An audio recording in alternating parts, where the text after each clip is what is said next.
protests for the murder of George Floyd. Some businesses that were preparing to reopen are facing additional setbacks from the aftermath of the looting that happened at the end of the protests. So I'm joined today by Jim Rooney. He's the CEO and president of the Greater Boston Chamber of Commerce and a member of the advisory board appointed by Mayor Walsh to reopen its economy. Welcome, Jim. How are you? Hi, Sue. It's good to see you. Good to see you, too. I remind folks at home that if you would like a question or comment, you can just put it right in the comment section and it will make its way to our lips, to your ears, Jim, and then you'll give us a scintillating answer. So I can't wait. Listen, I know that the Greater Boston Chamber of Commerce came out with a statement regarding the death of George Floyd. So do you want to just give me a recap of what the statement said and why you felt the need to make it? Well, anyone who sees that video clip of the police officer kneeling on another human being's neck has to be horrified. And it has to produce feelings of anger, sadness, in everybody. I can't imagine how a person of color, a black person, must feel to see something like that, or how they can even focus right now, because every time that image pops into your head, it just is so horrifying. So we thought it was important to let the Greater Boston community know, particularly the business community, but everybody know that the feelings of the business community is with them in feeling that anger about that murder, because that's what it was.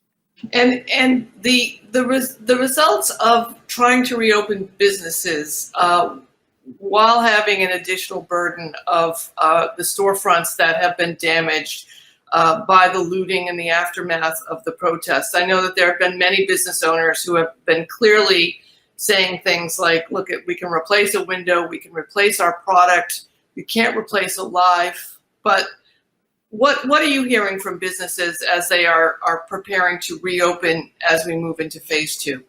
Yeah, I don't think that the events of the weekend in terms of the property damage, the looting, that occurred are going to have a lasting impact on the reopening. It certainly might have pressed the pause button in people's minds to see if this type of behavior was going to go on.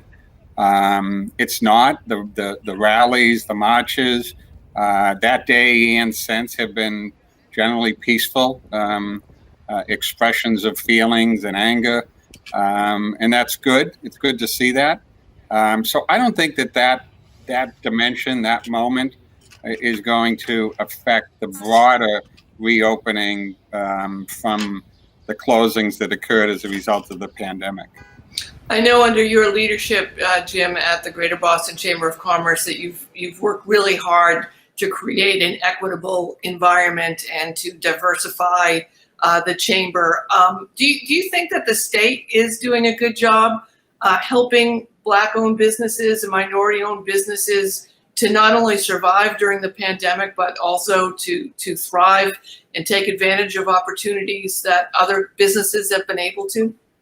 Yeah, it's a great question. And in fact, Governor Baker and I had a meeting about this very subject about a month before the pandemic hit, and then everything shut down. And but what we were talking about was a scaling of a statewide program to help small businesses, particularly minority small businesses, a partnership between the Baker administration and the chamber to scale a program we had started, as you said, within the chamber. That's been successful. We can always do better, but it has been successful.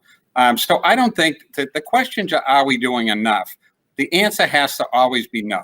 Of course, we're not doing enough. When we look at issues like we're experiencing right now, it begins with conversations about law enforcement, and then it shifts to the justice, whether or not there's going to be justice in the court system.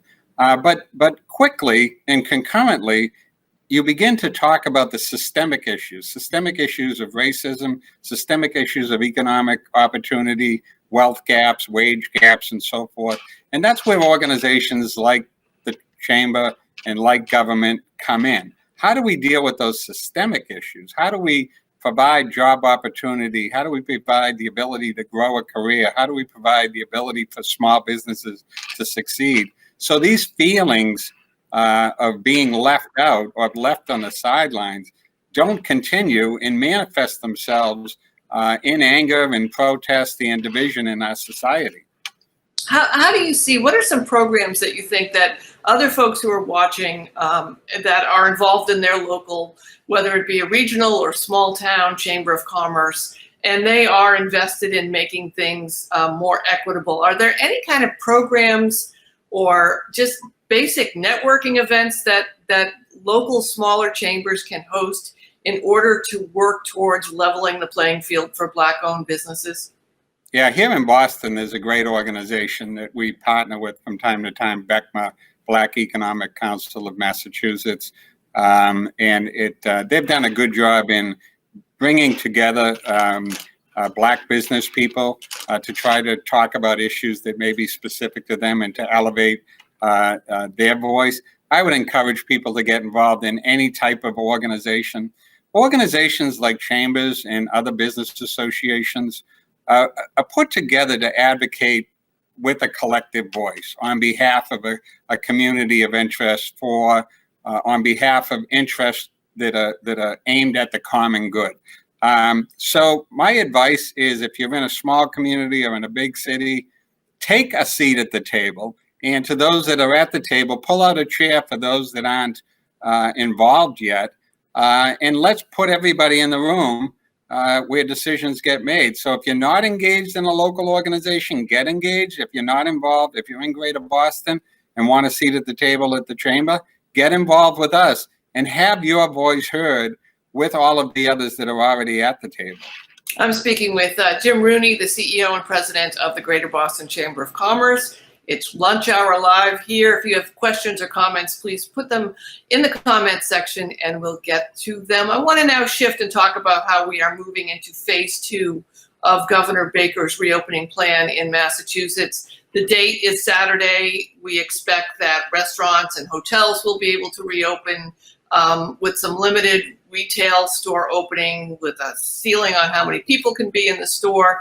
What are some concerns and issues that you have with Governor Baker's plan? Well, by and large, we support the framework, but the way we've described it, and this may be good in terms of the governor's decision-making process in a clearly dynamic environment. I mean, things change every day with both the pandemic, with the economic crisis that now has been joined by a racial crisis. So the need for decision-making changes every day. What the governor stood up is what I would define as a flexible framework in which he described phases but didn't describe exactly what dates he was targeting for those phases. He described the types of businesses that would open in each phase, but didn't describe exactly how they would open. It's beginning to trickle out. So that's what I mean about giving himself the flexibility. Restaurants, for example, were told in May they would open in phase 2. So they all geared up. And then the announcement came out that, not so fast, it's going to be outdoor only. So there's a flexibility within the process that the governor has set up. And one other dimension of the framework that the governor set up was that he said he was following six sets of data, hospitalizations, new cases, that sort of thing, and wanted to follow the data in terms of the reopening plan. But he didn't let us know what the goal line was. He didn't let us know, what do you want to see in that data? When is there a trend? Is there a specific number? We obviously want to see 0 deaths, but when are we going to sort of know that the next phase is coming? So that's why I've described it as a flexible framework and said, give us more clarity on how these decisions are going to get made. I'm hearing from business owners, small business owners, that they are concerned that they're not getting enough, as you say, guidelines and recommendations, and they don't want to invest the money that they may have to do something, only to be told that what they've done is wrong or isn't adequate or is too much and that they're wasting money. And then I'm hearing from other categories of business like the arts and performance that they feel that they're not at all even invited to have the conversations about what should happen. I mean, what are you hearing? Are you hearing that business people and categories of business feel like they are being represented and that they have a voice in this process? Yeah, it's a frustrating moment for all, and I hear some of what you're saying. The restaurant community in particular and the retail community has been pretty vocal in recent weeks. When you think of reopening a restaurant, for example, is the ordering of inventory coming into this crisis or as they get closed down? They had millions of dollars of lost inventory. It's perishable product. They had to throw it away. So now, do I order the meats and the vegetables and the other ingredients that go in? How do I train my staff? What are the guidelines that you're going to put in place? That doesn't happen overnight. So a level of communication and coordination is important. What I'm seeing that's been very effective, and the restaurants did it, the salons did it before, and the barbershops did it, is they're coming up with their own plans and not leaving it up to government to say, here's the plan for opening every type of business. They can't possibly know how to open up every type of business. So I would advocate for what the salons and the restaurants have done and others to say, look, here's our industry. We know our industry. Here's a safe way to go. Put this in the plan and let us execute. Are you finding that folks like farmers markets are communicating with each other? We've been taking a look at the farmers market in Copley Square where, it's obviously not how it's always been. This reminds me of being on a cruise ship pre-COVID, where they wash you down before you go into the buffet. Are you finding that businesses are collaborating within categories to try and come up with ways that the new normal will be and what the industry standards might be?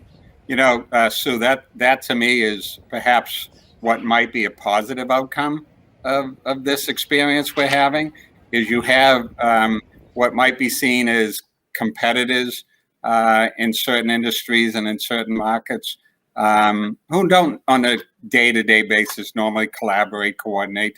They operate in their own silo and with their own interests in mind. But what's happened in a number of industries, you brought up the farmers markets, restaurants, and others, people are talking to each other and thinking about the way that they operate in ways that frankly didn't happen before. So I hope that continues. I hope that that's a positive outcome of all of this, and likely will, going forward in the longer term, lift up each of those industries for the better of Boston and the greater Boston community. I want to talk to you a little bit about the mask wearing. I'm in Boston. I actually see lots of people wearing masks.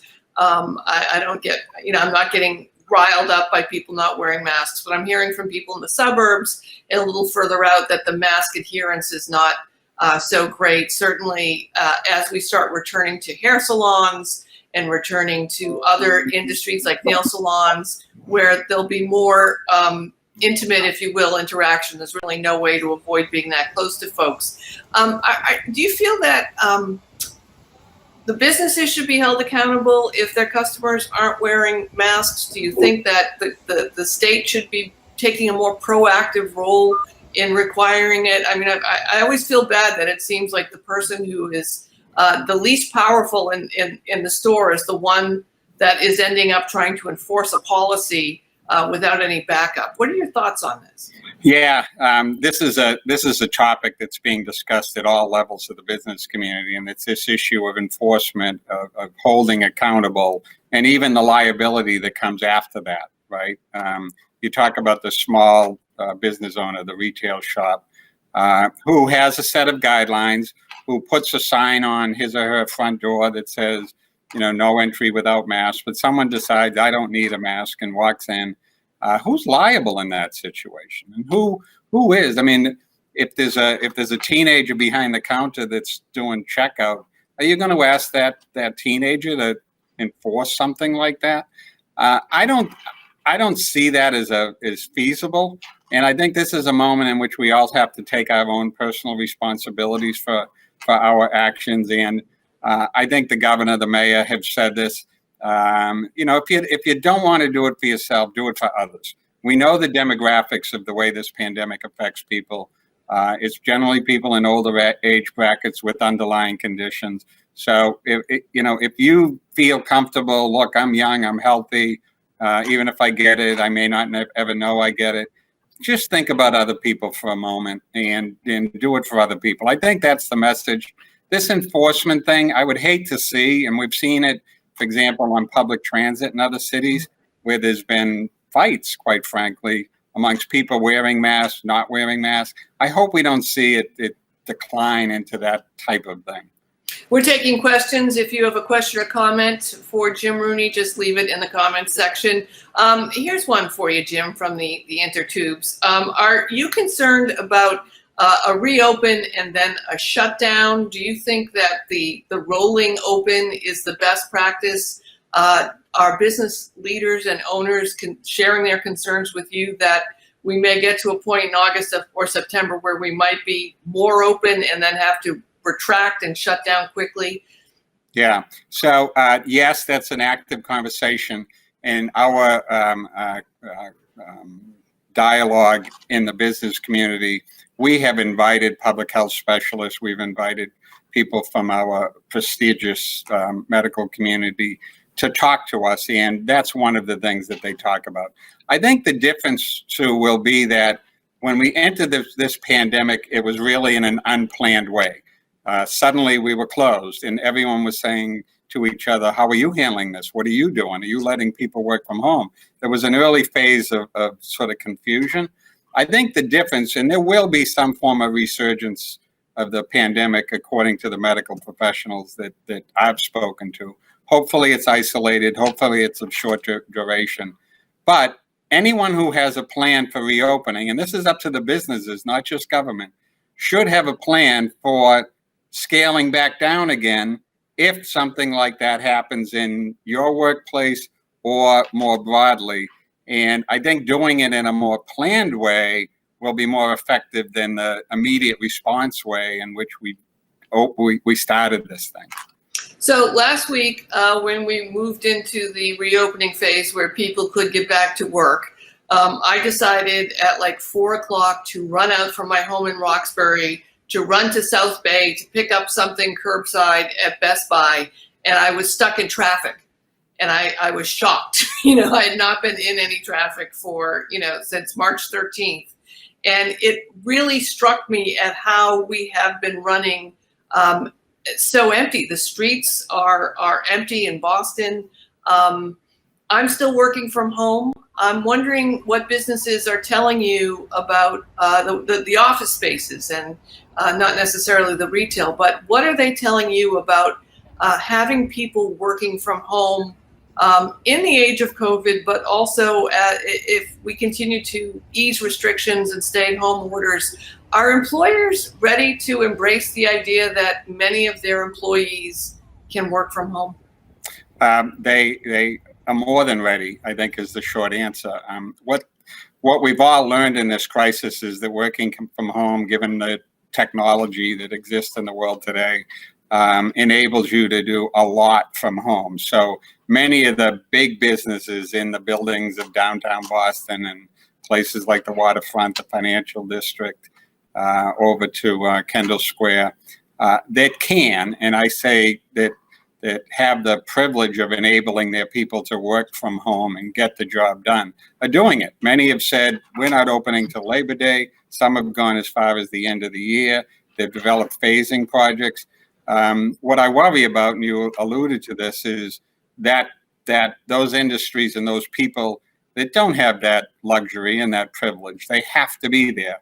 I'm thinking about laboratory workers, medical community workers, retail workers that will have to go back to work, the restaurant workers that will go back to work.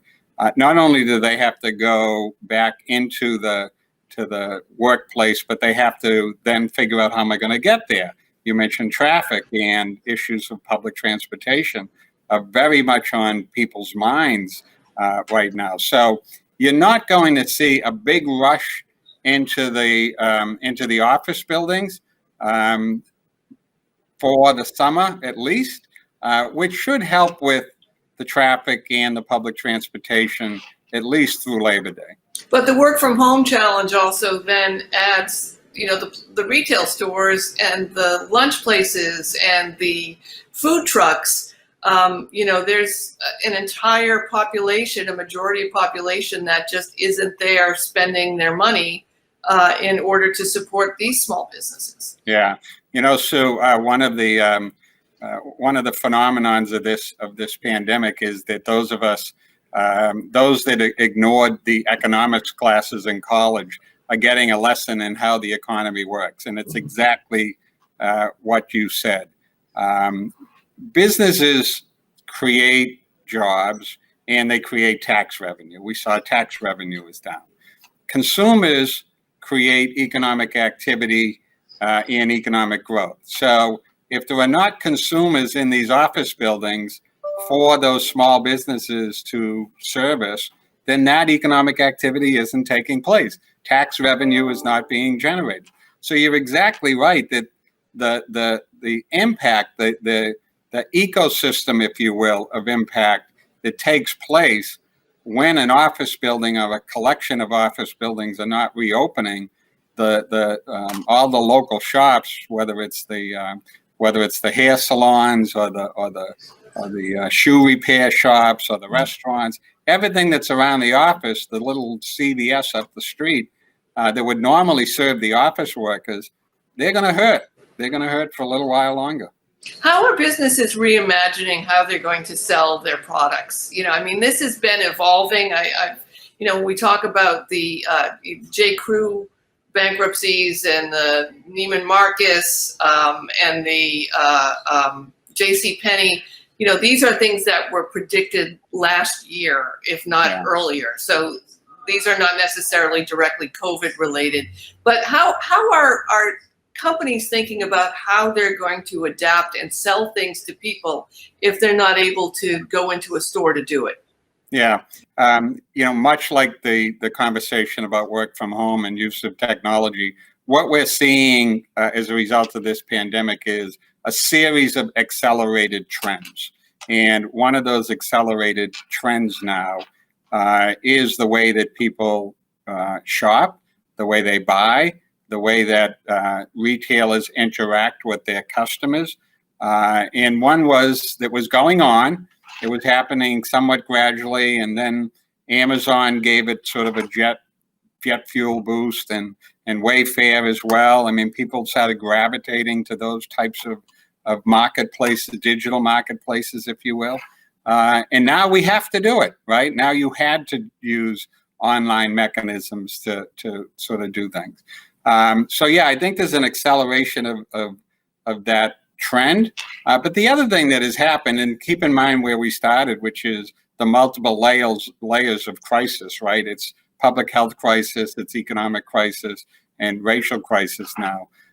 When consumers and businesses are making buying decisions now, it's a question of need to have versus nice to have. It's food versus fashion, right? There weren't too many Easter outfits bought this year, right? No one went shopping for their spring attire, online or otherwise, because they didn't feel like they needed it, and because a lot of people are financially hurting. So there's a number of dynamics to this, but I come back to the acceleration of trends, acceleration of the way that not only businesses will meet the consumer where they are, but the way consumers will want to interact with those businesses. One thing, we still don't know a lot about COVID-19, but one thing that most experts agree with is that it's going to be with us for a period of time, at least, 2 to 3, 5 to 7 years out. And I'm wondering what your level of comfort or positivity or optimism is around how small businesses will do as we have to adapt to this chaos and this uncertainty. And do you think that the state government is doing enough to support the small businesses, or is there just a number of things that are just some low-hanging fruit, knowing what we know, that should be being done? Yeah, so great question. And, let's start with the small businesses. And I do have optimism, but I have to start with a pessimistic sort of point of view. There's 670,000 small businesses in Massachusetts. 90,000 of them are owned by people of color. About a third of them are owned by women. The data nationally is saying that about a third to as many as a half in some localized places will not survive, will not come out of this. We hear it in the restaurant industry, for example, about smaller restaurants that just can't hold it together. And the longer this goes on, this duration issue that you spoke about, the more likely to fail will be some of these small businesses. So you have to embrace the reality of that. Some of them just don't have the capital or the financial resources to stick it out, if you will. As it relates to the role of government, in this particular situation, in terms of lending the helping hand, if you will, there's certain programs that state government can set up. But in this particular case, in terms of programs that will help small businesses get through this, my view is this is really a federal issue. Now, the federal government did stand up the PPP program and other forms of relief for small businesses. They've made some good adjustments to the restrictions on those programs lately. I think there's more to be done. But if you look at state government, which is now, I think it was released today, facing a $2 billion gap between now and the end of June for this fiscal year, and we'll have to close that gap. State governments, not just here in Massachusetts, but across the country, do not have the financial wherewithal to help in a meaningful way. That financial help is going to have to come from the federal government. Now, on the go ahead. No, go ahead. Go the optimistic. No, I was going to say on the optimistic side, I'm a lifelong Bostonian, and those that are listening will, having listened to me talk for a while, sort of know that now. But, one of the things I've seen through downturns in the economy, and there's been nothing like this, I'll stipulate to that. At the end of the day, our competitive advantage as a city and as a state is our talented people. We are blessed with intellectual capital, entrepreneurial spirit, a thirst for innovation. I mean, that drives us. And each and every time, people in Boston find their way out. They don't find their way out, they create their way out. And I think that that's what's going to happen again. I think that as we come through this in the next 6 months, year and a half, 2 years, you're going to find that, yes, some small businesses will not have survived, but there'll be some dramatic breakthroughs in new small businesses and new brands and new things that are happening here in Boston and the Commonwealth, because the ingredients for that exist. We don't know what they're going to be yet, though. Jim Rooney, Greater Boston Chamber of Commerce, thank you so much for spending your lunch hour with me virtually. Can't wait to see you in person in an appropriately distanced way. Thank you, Sue. Good to see you as well. Good to see you. Thank you so much for your time. Thank you for watching another Lunch Hour Live here. Tune back in soon. We'll be back bringing you some exciting and intellectually stimulating programming for you during your lunch hour. Thank